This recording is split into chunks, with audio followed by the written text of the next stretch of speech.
This week's recipe demo is Zesty Persimmon Cake. And today we're using persimmons.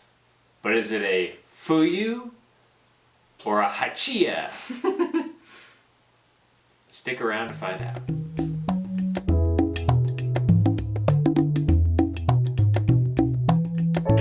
Okay, first thing you're gonna need is a loaf pan. And we have one of those. We actually have two if anyone needs another one. And you're gonna either line it with parchment paper, which I really like because then you can pull it out really nicely. Or if you don't have parchment paper, like us, you can use coconut oil. Use coconut oil. We've been baking a lot. We need to like replenish the pantry. Okay, and awesome. Some of those paper guys. towels. All right, and then while Peter does that, I'm gonna do a little flax egg to create a binder. So I have some water in a measuring cup. And I'm just gonna add some flax meal. I'm just gonna put that in. And just spread out the coconut oil. I'm using a little paper towel here. Not too much oil, Sarah tells me, or it can leach into the cake. It can, and then the cake is soggy. You like a moist cake, but you don't want it soggy. Yeah, moist but not soggy. There's a fine line. Take note. Take note, everybody. Okay, and then for our flour, this is from the bulk. We're gonna use brown rice. I've been getting a lot of flour questions, and I think that's because I've been using almond flour a lot in the recipes. It's so buttery, I love it. But for this, because it is like a cake, I want something that's really similar to like an all-purpose flour, and brown rice is gonna be the closest thing to that. That's gluten-free. Okay, pan is all oiled. Pan is oiled. Okay, I'm gonna measure out the flour. Dry ingredients in one bowl, wet in another, pretty standard. So this is actually 2 cups, perfect. Good job, Peter. I'm a natural. Okay, and then what do we need next? How about some spices? Let's do some spices. So we're gonna do a teaspoon of cinnamon and a teaspoon of ground ginger. And if you like cinnamon, you can add more. If you like ginger, you can add more. You know, kind of do it towards your taste buds. I really like cinnamon. I think I say that every week. Cinnamon's great. Had it this morning in my smoothie. I'm doing 2 halves here. Okay. So we got the cinnamon, got the ginger. We're also gonna do baking powder.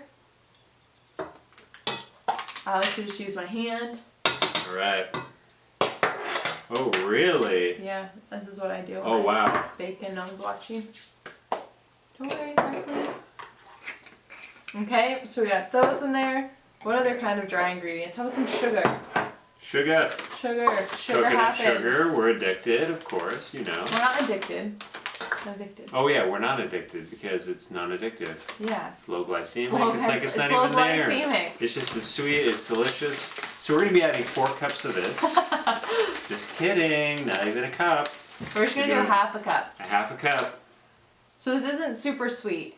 Just the way But I like it's it. just perfect. I mean, you get the sugariness from the persimmon, so you don't need a whole lot of extra sweetener in there. Okay, so this is the dry ingredients. This looks great. Pretty simple. So then we're gonna get another bowl going. I was gonna stir up the dry ingredients. Do we even need to do that? No? Whatever. Okay. Okay. Next bowl. Next bowl. And we're gonna, to make this zesty, Oh, watch out for the lemon. we are going to juice the lemons. We're also gonna zest the lemons. So why don't we zest them first? Yeah. Always zest before you juice. Because when you cut open the lemon and are trying to juice it, it's really hard to zest half a lemon. It's horrible. Don't do it. And Happens though. Peter's just using a regular little zester, but A little zester. I believe it's Rachel Ray brand. Oh, product placement. And I like to roll out the lemon too. This is new trick Sarah showed me. You kind of. no, it didn't show me You that. saw. She didn't show me that. She actually uses the wall or her head. No, I'm just kidding. Do that. Okay. Zest away. So I just wanted to say that this is little hand zester and it's like adorable, right? But really, the microplane, if you're looking to get a zester, that is like top of the line. This one's good for kids though. It's super kid friendly. Super kid friendly. It does take a little while, so, but it works.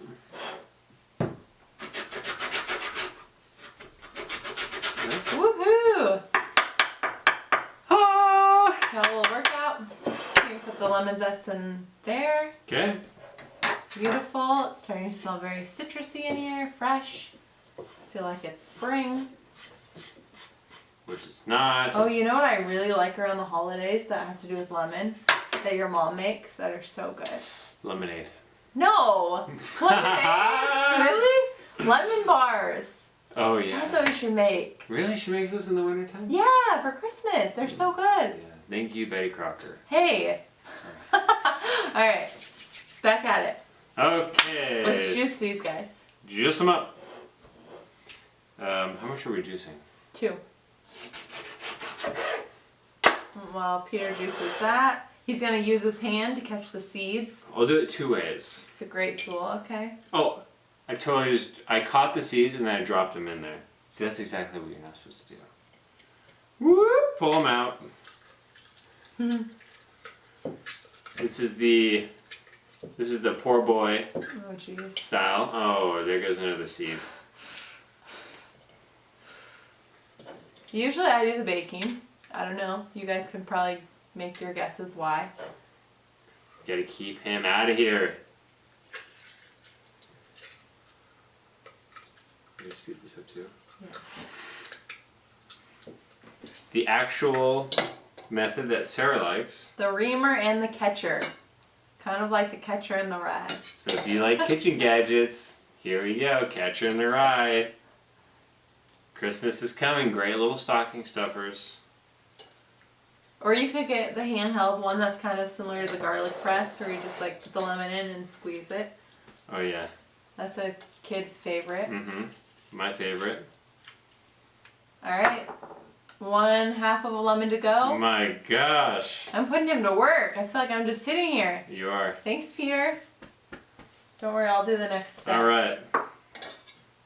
Okay, so we got that in there. Then you're gonna need some non-dairy milk.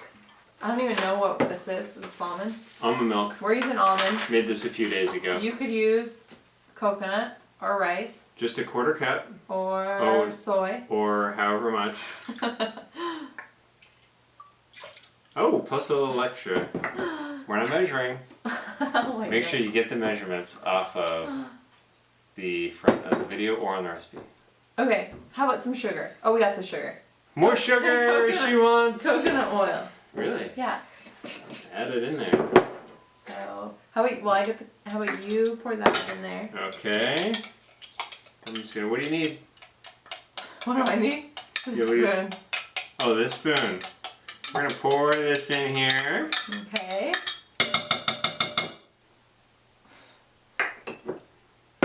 What's really nice in the summertime is that the coconut oil is already melted, so you can just pour it into the measuring cup. For it being winter, it's actually pretty soft though, which is nice. So we're gonna pour Woo! Nice. that's not my finger.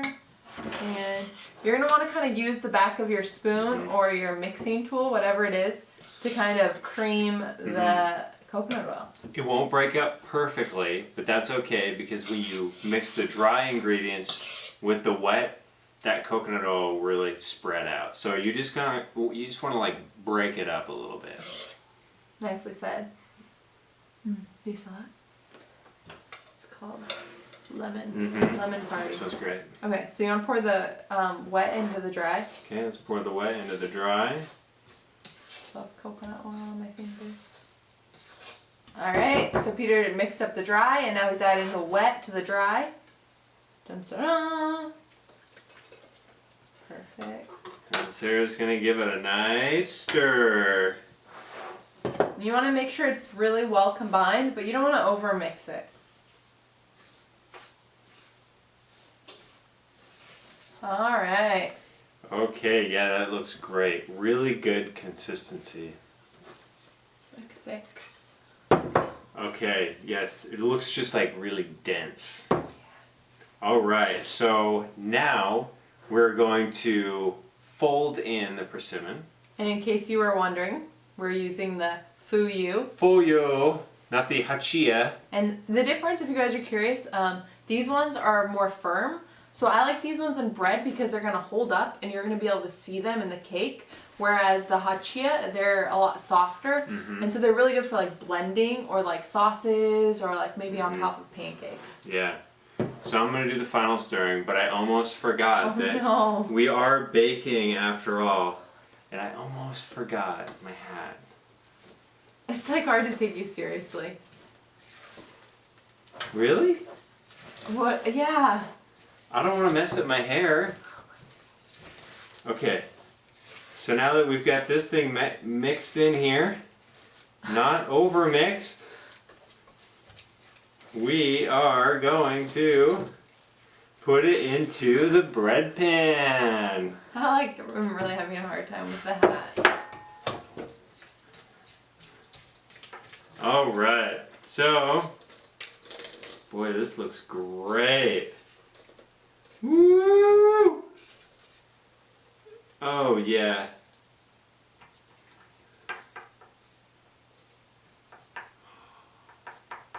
So you're gonna smooth out the top and so it's not all lumpy.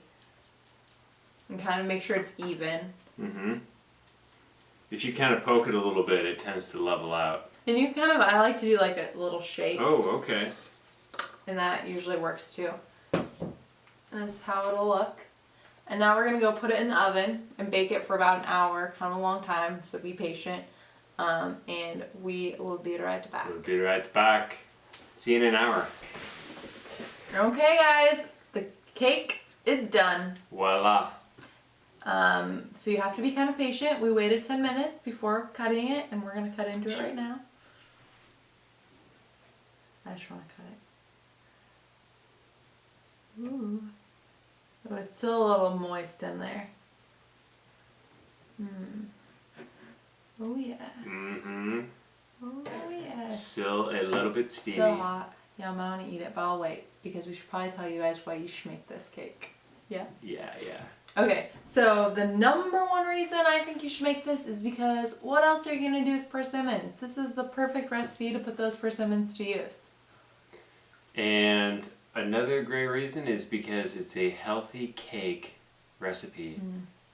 And I do like cake. This guy likes cake. And the last reason you should make it is because it's gluten-free and it's moist. I don't know if you guys can see, but it is so moist inside. And it smells so good. Not very common for gluten-free.